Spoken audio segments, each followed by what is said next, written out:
Sana ay magsilbi itong babala sa mga nag-iisip na ipagpatuloy ang baluktot na kalakarang nakasanayan na ng marami.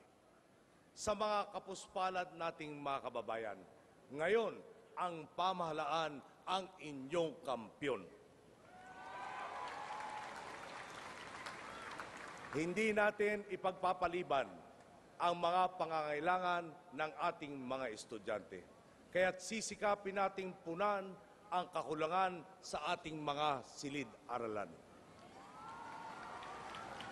Unti-unti din nating babawasan ang mga kakulangan sa infrastruktura para sa transportasyon, turismo at pangangalakal. Mula ngayon, hindi na pwede ang pwede na. Pagdating sa mga kalye, tulay at gusali, dahil magiging responsibilidad ng mga kontratista ang panatilihing nasa mabuting kalagayan ang mga proyekto nila.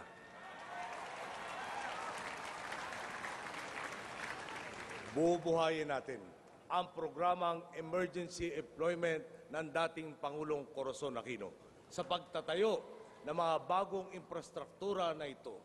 Ito ay magbibigay ng trabaho sa mga lokal na komunidad at makakatulong sa pagpapalago ng kanila at ng ating buong ekonomiya. Hindi kami magiging sanhi ng inyong pasakit at perwisyo. Palalakasin natin ang koleksyon at pupuksain natin ang korupsyon sa kawanihan